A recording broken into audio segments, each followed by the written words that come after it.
Welcome to Between the Stacks, After Hours, a podcast made possible by Athens-Limestone County Public Library. Each episode brings you a conversation, a cocktail, and some contemplation about a notable author and their work. So grab your favorite beverage and let's go between the stacks, After Hours. Hello, welcome to another episode of Between the Stacks After Hours. I am Jen Baxter, the Athens-Limestone County Library Director, and I'm here with Anna Clem. Woo! All right, so thank you for joining us for our episode about Mark Manson. Mark Manson. And as you know, for every episode, we pick a cocktail to go with our author, and I'll let Anna talk to you about our cocktail today. Yeah, so today we're drinking a Bourbon Punch because Mark Manson loves bourbon. That's his drink of choice. It is. And reading Mark Manson is like getting punched in the face. And this recipe is from Chris Paysinger. Shout out to Chris. Thank you for the recipe. Thank you, Chris. Chris actually said that he tried, over like 20, 30, I don't know, a lot of recipes and said this one was the best. And we know that because we went to his bourbon party. Yeah. A lot of people were partaking of this. And I might have had a few of them because it is delicious. It is. Oh, and he did give us permission to share it with the audience. Yes. So it is one part of your favorite bourbon. He prefers Old Forester. I was able to finagle Woodford Reserve for my husband. Thank you, Andy. And then one part of Sundrop. That is a North Alabama special right there. One part unsweet tea and one part lemonade. And then a splash of orange juice, or as he would say, a squeeze of an orange. And she served it to us tonight with sliced oranges, and I squeezed the additional slice into the glass, and I'm very glad I did. It's very good. It is delicious. Cheers to Chris Paysinger's Bourbon Punch. Yes, thanks, Chris. Thank you. All right. So, Mark Manson. I really was introduced to Mark Manson. I would say it was like everything is defined by COVID, right? So, around like COVID time, as a self-professed empath, this was exactly the book that I needed to read. He was really into philosophy and has done a lot of study in philosophy and religion, but he delivers it differently than most people do. With a good punch to the face. A very good punch to the face. And some people call it he's a frat boy philosopher. I like it. Yeah, because he throws some F-bombs. For sure. He talks a little dirty, but he's very blunt and he will stick it to you. Yeah, so with being blunt comes a lot of honesty, too. Yeah, and that, I think, is what is so attractive, especially to someone like me who likes people to shoot me straight, you know. And I didn't think about it until just now, but I was actually introduced to him. And by the way, my mom, Bev, is visiting us today, and she's actually hanging out with us in the studio as we record. So if you hear additional laughing, it's actually coming from old Bev. All right. So I was going to say, Mom, do you remember in 2016, I think I went through a whole lot of trial and tribulation for the first time professionally in that library job I had. And it was a really hard time for me. And I was doing some research on how do you let go of something. And I ended up running across his book, The Subtle Art of Not Giving an F. So that was about 2016, I think. And I was looking for some advice on that exactly. How do I not give an F, man? Right. And it was really helpful at the time. Yeah, The Subtle Art of Not Giving an F. Squeezed so hard. I know. That's really the name of his book. We didn't make that up. We cannot be held responsible for these titles. This is After Hours, by the way. Right. For reiteration. And the thing is a lot of people, I think, I was turned off by the name of the book just because I thought, okay, this is just a marketing ploy. Throw out an F-bomb and people are going to be fascinated, right? But it's so much more than that. You know, The Subtle Art of Not Giving an F, he compares good and bad values in 3 different ways: evidence-based versus emotion-based values, constructive versus destructive values, and controllable versus uncontrollable values. And, bottom line, he just reasons why you should figure out what values you really care about and then F all the rest. Yeah. If it's not an effing yes, then it's an effing no. And I needed to hear that because I'm a yes woman. You are. Yeah. Sometimes I test this. I still battle it. Ask Anna Clem to do anything and she'll tell you yes. Yes. No. Okay, but that wasn't his first book. Tell us a little bit about his first book. So as I understand it, from what I've read about his history, he was working like a typical 9 to 5, and he read the book, The 4-Hour Workweek, and he decided then, he was like, screw this. I am going to figure out a way to earn a living and live my life. Mm-hmm. So he started a blog, and it was really about dating. Yeah. And he started traveling the world and dating in different countries and seeing how the dynamics are different. And then he started writing about how to attract women, but not through pickup lines, but by actually having integrity and values and treating women right. And being honest. Yeah.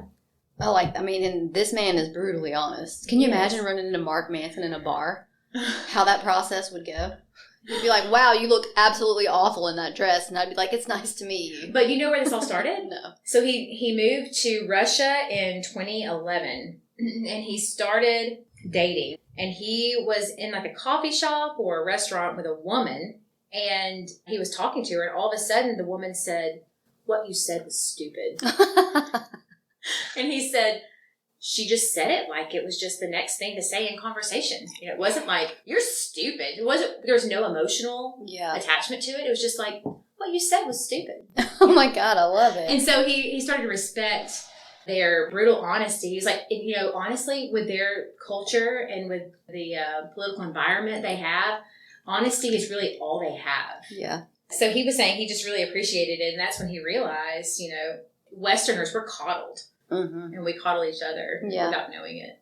I'd say sometimes it's pretty apparent when people are have been coddled. Okay, so his first book was titled Models, Attract Women Through Honesty, and that came out in 2011. Mm-hmm. So you said that book wasn't as big. Yeah, I don't think it got as good of a reception as his first Subtle Art book.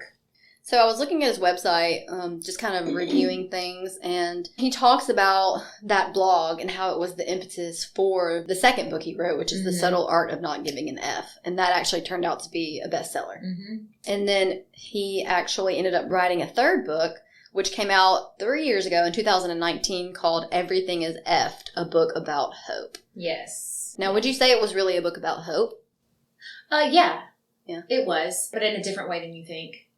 And I'll say this, both of those books are worth a read, especially if you have a hard time figuring out your priority or being brutally honest to people or taking criticism. The first book was life-changing for me, and I really wish it was a more poignant book that was life-changing to me, but it was Mark Manson. And I think it's just the time of my life and the honesty, the brutal honesty that he gave. But yeah, the second book, it is about hope. It's also about where to place your hope. And sometimes it's misplaced. Yeah, I could see that. So when we first started talking about doing Mark Manson, I checked out from my local public library the third book. Everything is Effed. Everything is Effed. And I started it. And I was not really in a good mental headspace. And I know you actually warned me that it got better towards the end of the book. The last 4 to 5 chapters are amazing. Now, the first part of the book is really just building up to what he's going to throw at you in the end.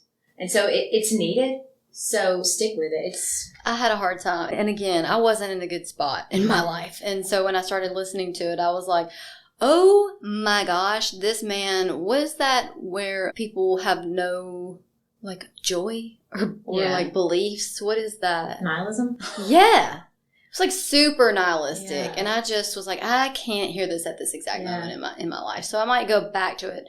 And here's the thing: I can listen to an audiobook if it's a fluff book, but this one, purchase the book. There's so many golden nuggets in that book. The first part of the book talks about how even if you don't claim to be religious, we all have a religion. We all have something that we idolize, and he talks about how the problem with that is that everyone else and everything in your life becomes a means to an end instead of the end.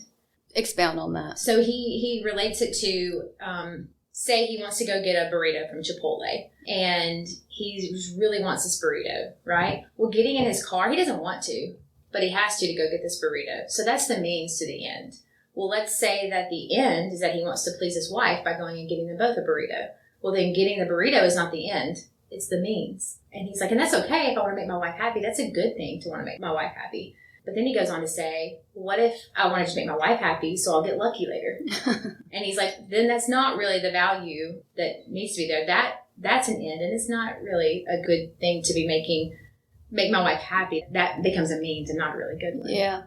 So he just talks about how, sometimes if our end game is not valuing humanity, there's a problem there. Mm-hmm. Our end should be to value others and value humanity and not just a means for something else. That's really interesting. For money, for power.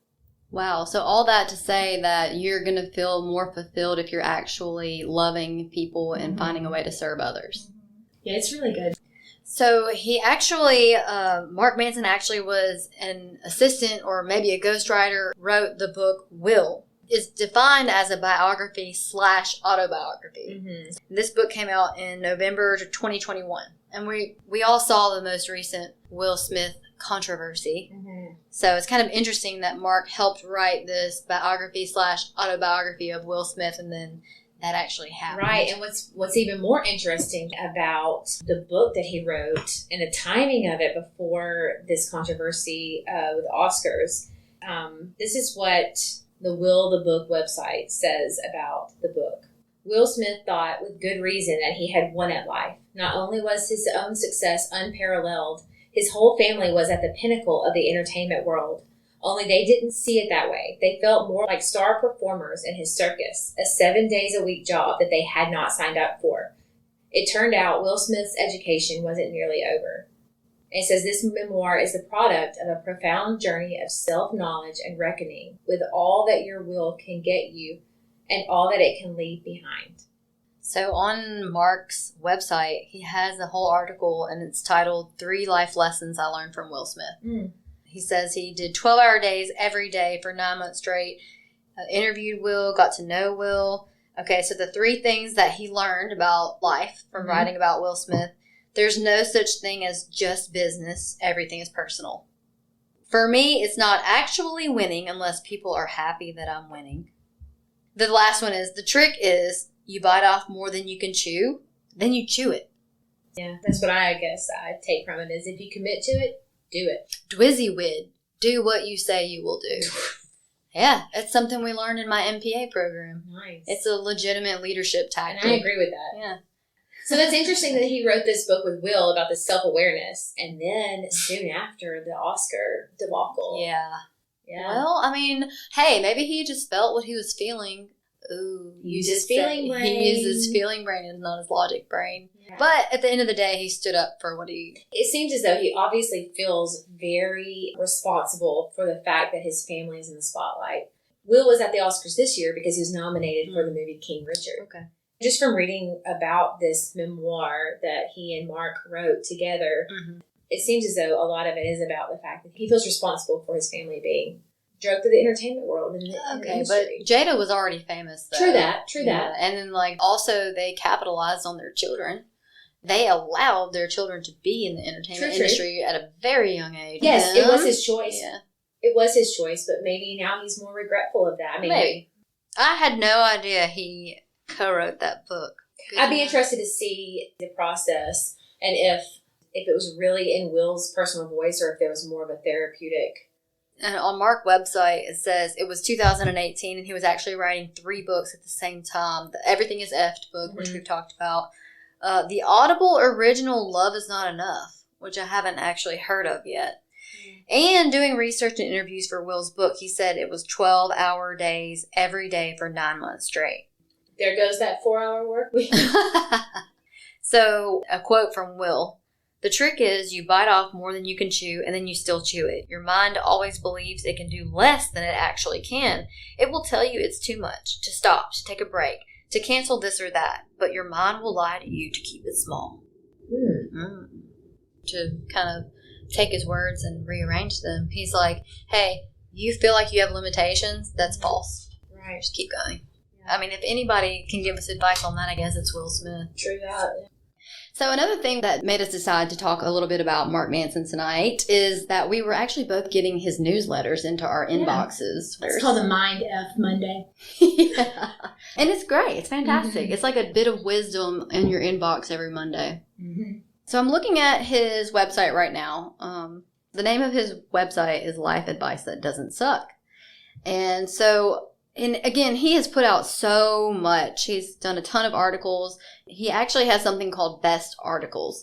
And why I like this, especially if you're just trying to get familiar with Mark Manson, 20 articles that can change your life, but he actually puts them in order by category. He does his top 4 articles in 5 different categories, and they are Understand Your Mind, Emotional Intelligence, Life Purpose, Healthy Relationships, and Self-Discipline. Mm-hmm.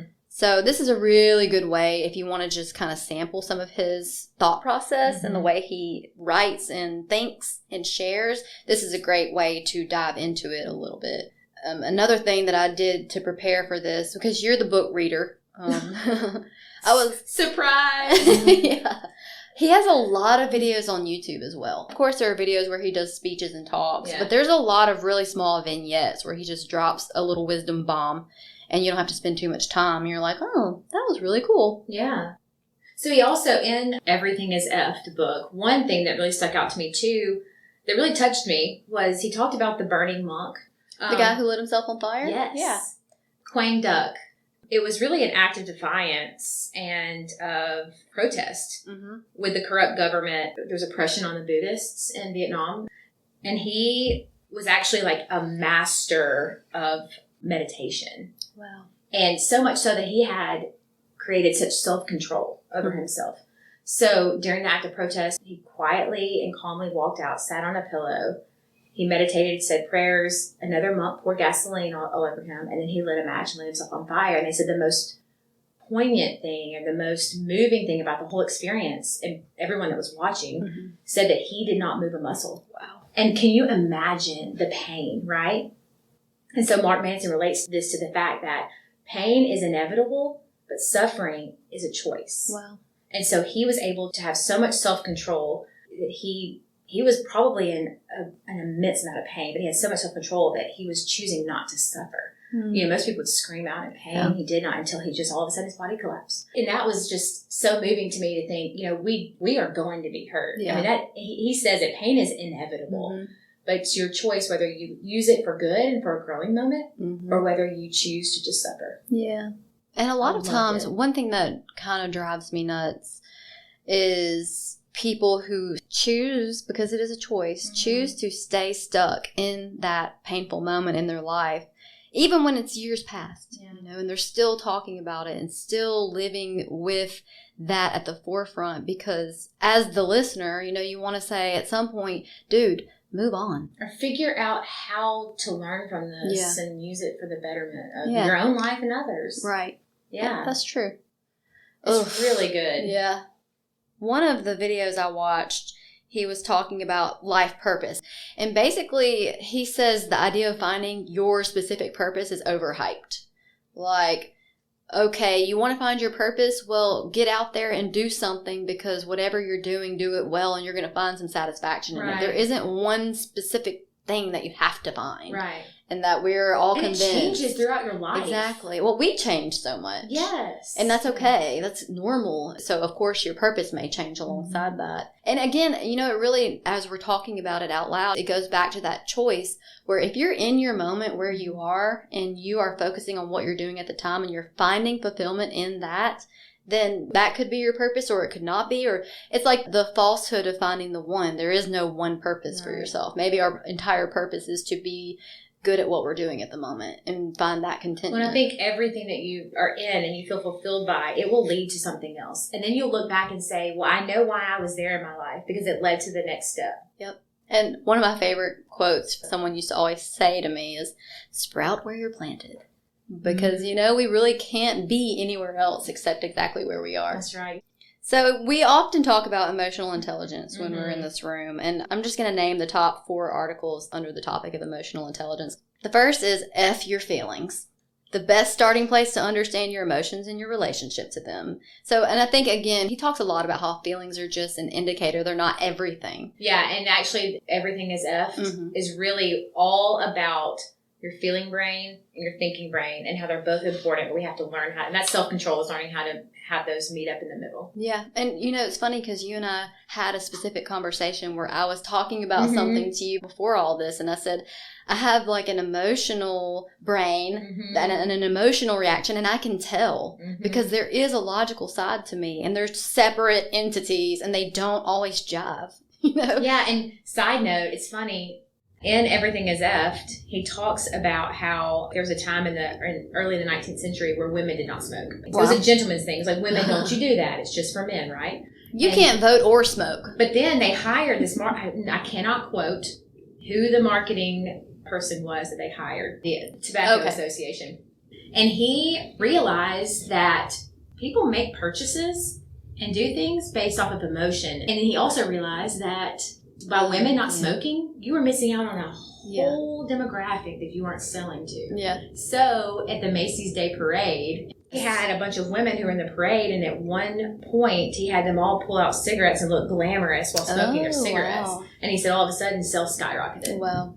It's talking about how marketing now pinpoints and focuses on our feelings. 100%. Plays on our feelings. Yeah. So I read, to get even further off track here, we are just these guinea pigs out here living our lives, being completely marketed to in from our phones, every angle, I read this whole article. It was Heineken. So it's a beer brand. And the whole article I read, they spent hundreds of millions of dollars to analyze and do market research on the way that the E in the Heineken font made people feel emotionally. Yeah. And like they talked about how the uplift of the end of the E emulates a happy face, which generates a happy feeling whenever you look at Heineken. So I always tell people that story when I say, if you don't think that you're being completely like exploited, think again, Google it, man. And some may think that's a load of crap. In the spirit of today's Mark Manson and the subtle art of not giving an F, JFGI, just effing Google it, man. I got that from a friend. I like it. Okay, so the second article under emotional intelligence, the 3 levels of self-awareness. We also talk about self-awareness a lot. Are you self-aware? Are you sure? Because you're probably not as self-aware as you think you are. Yeah, and the beautiful thing is Jen will ask me that. What do I ask? You ask me pointed questions to make me be aware of where my mind is traveling. Yeah, because I'm like, are you sure you want to do that? Are you sure about this? Think that through. Yeah, but you do that to me too. Yeah. But the last time you tried to do that, when you did that, I was like, yeah, I'm sure. And then 2 weeks later, I was like, remember that one time I did that thing? Oh. Anna was right. You always are. Okay, the third one. Why the best things in life are backwards. There's an odd tendency in our psychology where the more we desire something, the harder it is to get. Yes. Yeah. And the more we want. Even if we do get it, the more we want. No, it's like you get obsessed with something and you kind of turn into someone else besides yourself because you're so hyper-focused and all of your energy is on this thing. Like if you want it so much and you're just expending all of your time and energy and focus, you're doing it in overkill. Yeah. Yeah, I totally watched a video about that from him last week. He said, the more you want it, the more you're not going to get it. So chill out and back off. That's what you needed to hear then. It is. Okay, and the fourth and final, best article about emotional intelligence from Mark Manson. The disease of more. Hedonic treadmills, baselines of happiness, constant dissatisfaction. It's the disease of more, and we're all afflicted. Yes, and listen. Mo money, mo problems, baby. And also, I've got to bring this up now because another one of those punch you in your face moments in the Everything is F book is when he talks about the blue dot effect. And I told you about this. It's fascinating because they had all these people come and do this experiment. So what it was they put everybody in front of a computer screen and they had a bunch of blue dots on the screen. And they told the people, just press when you see a blue dot. So when the screen comes up, press all the blue dots, right? So in the beginning, they would give them a lot of blue dots. There's a majority of blue dots, right? And then they would go on to different screens. And as they went on, there were less and less blue dots. And they would add in purple and different shades of purple. And people kept pressing the same amount of blue dots that they saw on the first screen. And then they moved on to faces, and they would have a screen of threatening faces, neutral faces, and non-threatening faces. And in the beginning, they put more threatening faces on the screen, and people were very good at pointing them out at that point and deciphering between the three. And then they moved on, and they would deliver less threatening faces, but people kept choosing the same amount as they did the first time. They had a hard time deciphering between the threatening and the non-threatening faces. People kept expecting to see the same amount they saw in the beginning. So it's kind of like us. They realized that as we're going through life, we expect to see an amount of negativity or evil or unethical events in our lives, even when they're not there. And so, we really are, our life today is so much easier than it was back when we didn't have washing machines. Yeah, I mean, well, I think that depends. I think it depends because of if you say you're raised in abject poverty and you're totally abused, those people have a ton of trials and tribulations, and it would be really difficult to grow up. As you get older, you have autonomy and you're not under the thumb of this life that you were raised in. But I could see how it would take a lot of time to gain trust in the world because of the way you were raised. Right. It'd be harder to decipher. Yeah, so he relates it to the fact that, no matter how wonderful our life is, if we finally get to that point, we're still going to nitpick and find something. Because the smallest things we will find fault in. Mm-hmm. Actually, my mom and I were having this conversation today about how sometimes maybe the easier life becomes, they invented the washing machine. They invented electricity. We have tractors that will go by themselves. We don't have to have a horse and buggy plowing or whatever anymore. As our labor and toil requirements go down, we're almost trying to find ways to fill that human need to have something to overcome. Of some sort of tribulation. Yeah, because I think this is what we were talking about. I think humans are built that way. Back in, let's say when my grandmother was little, hard labor was a huge part of their life. And they didn't really have time for the drama. Exactly. But now we have nothing but time for drama. Yeah, because we don't know how to be content. Yeah. I think earlier my mom said that we talked about what is happiness. Is that contentment? Is it the same? And I think I actually listened to something by Mark Manson about that as well. And I'm not sure where I stand on that yet. I think happiness fluctuates, but there's an underlying current. Let's say you have an underlying current of contentment. Well, you're going to always have those trials and tribulations and ups and downs, and happiness comes and goes. But what's your underlying condition? Right. Speaking of a punch in the face, I think I'm halfway through my second drink, and I'm like, wow. Oh, I see this article. It literally says, F yes or no. When it comes to choosing your commitments, if it's not an F yes, then it should be a no. I like this. So I've moved on to healthy relationships and his 4 articles under healthy relationships. I like the relationship aspect because we talk about that a lot too, because you have a relationship with your significant other, but you have a relationship with your family, with your children, with your coworkers. Yeah. So I think it's really useful. So the first article is love is not enough. We all worship love in our culture, which we have talked about before. Oh, yeah. Gosh. But the truth is that a healthy relationship needs far more than just love. That would be an article I would read. 6 toxic relationship habits most people think are normal. It's crazy how many effed up things pass in relationships as, quote, normal, end quote. Don't be one of those people. Yeah, he actually, I was just going back through his Instagram. His Instagram is fantastic. Here's a quote regarding relationships that he said. I'm interested to see what you say about it. You must love someone without expecting anything in return. Otherwise, it's not truly love. You must respect someone without expecting anything in return. Otherwise, you don't truly respect him. You must speak honestly without expecting a pat on the back or a high five or a gold star next to your name. Otherwise, you aren't truly being honest. Yeah, 100%. And that goes with the whole ends and means. Yeah, 100%. What's your end game? Yeah. So Gabby Bernstein is one of my favorite spiritual gurus, is what she would call herself, I guess. And she had a quote the other day that I shared on my Facebook, which I really enjoyed. And it was, I think to really have a true friend, you have to be a true friend. To really be loved, you have to really love. Just the same line of thinking. And I think, too, like my mom raised me, and she always said this, and I actually say it all the time. If you lend somebody something, don't expect it back.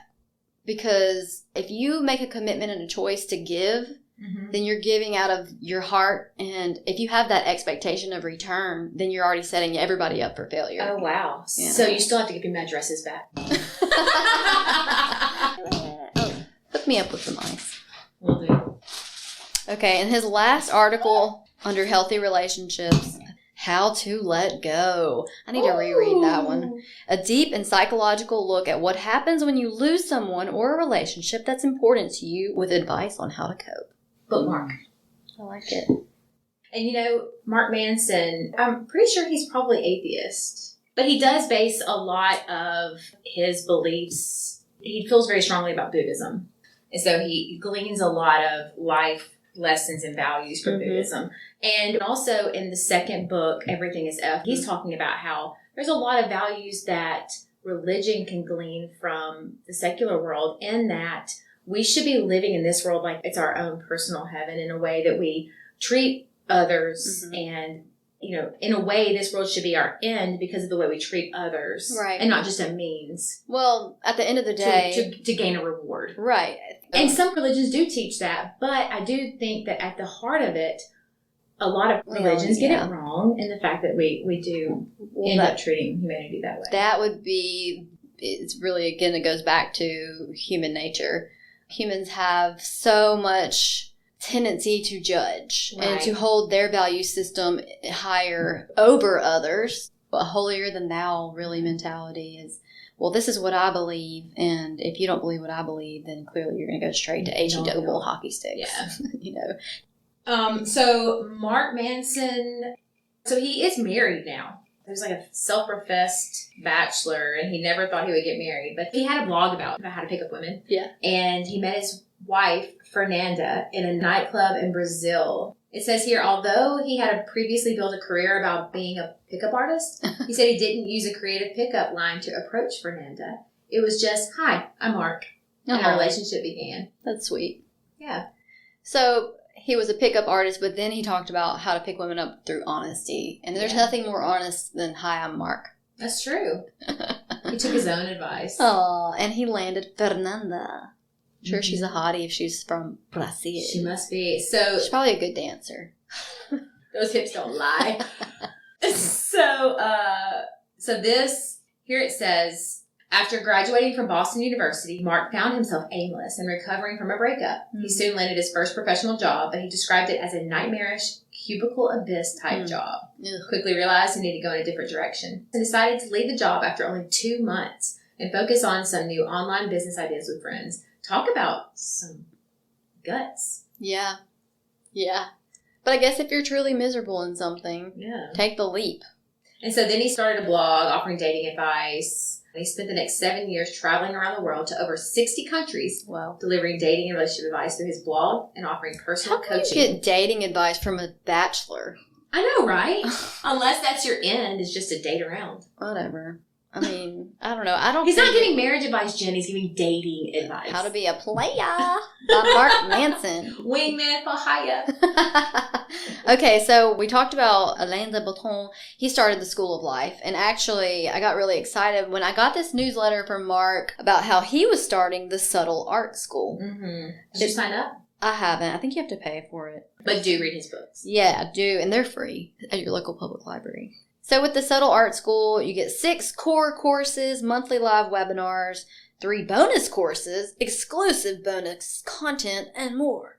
But I'm just going to go ahead and say this. I'm sorry if this sounds rude, but I do not find him attractive. I don't know if you've seen much of him. Yes, I saw a picture of him. So, okay, again, you're going to create a blog about dating advice. So, number one, you're a lifelong bachelor, except until he met Fernanda, and he's like unattractive. He can't help that. Maybe that's why he was like so successful, because they're like, if this dude can pull some chicks. True.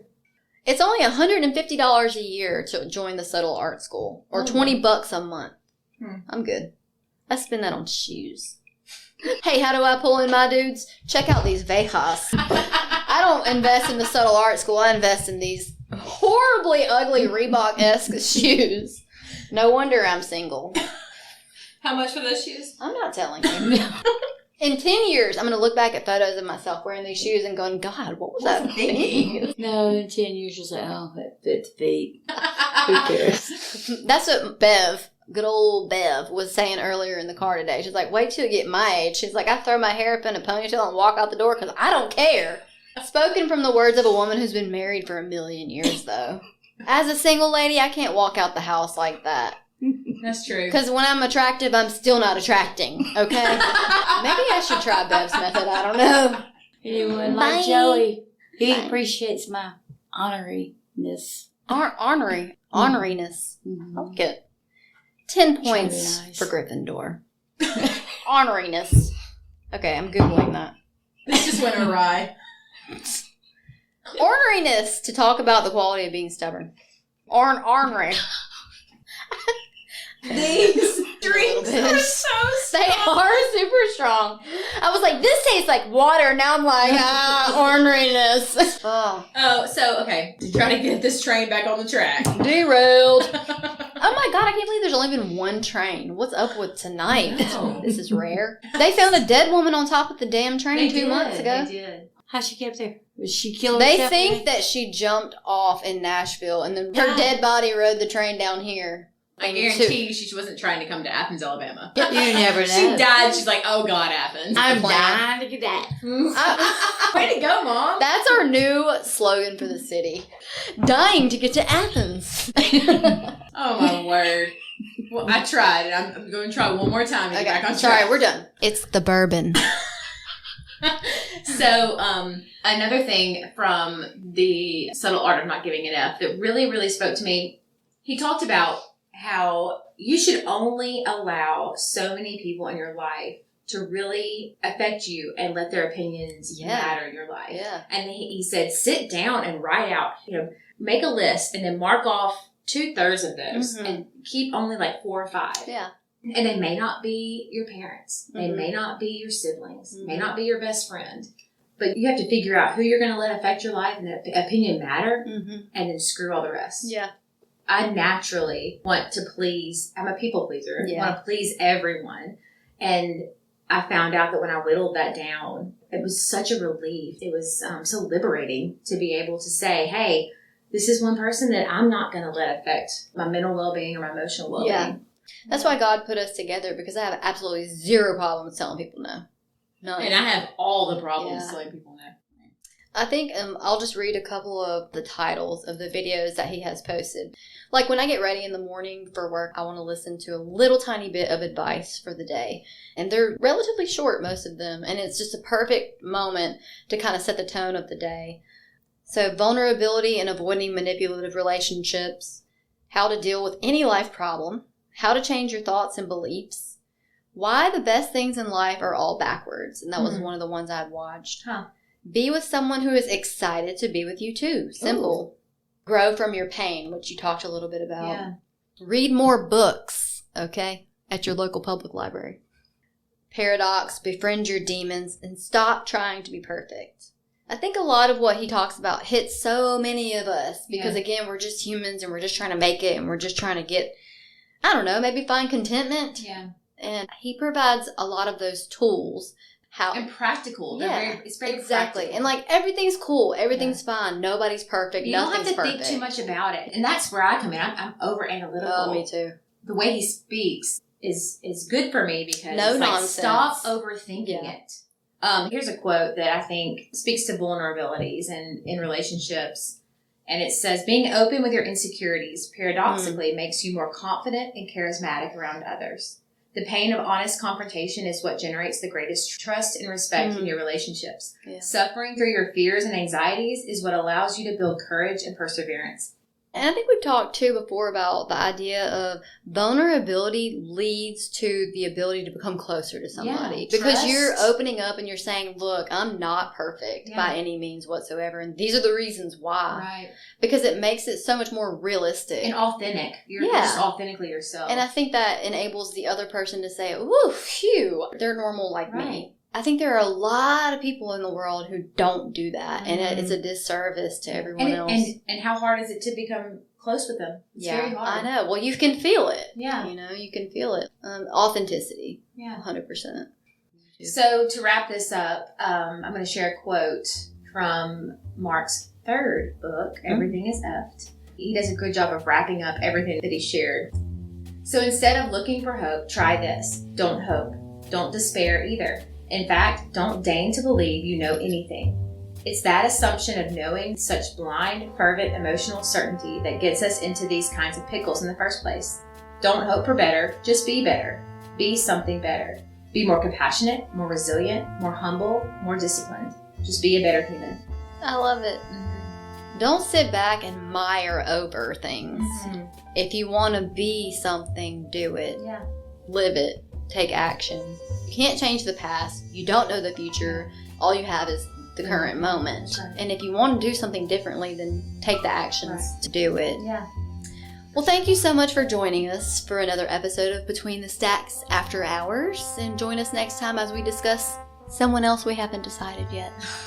But it'll be good. I It will be promise. so good. Yeah. Cheers. Cheers. And finally, to Mark Manson.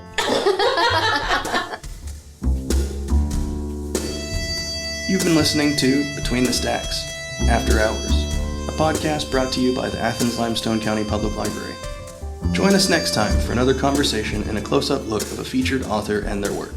To hear other recordings from our Library Voices podcast series, please visit the Athens-Limestone County Library website at alcpl.org. Library Voices is also now available on Spotify and Apple Podcasts.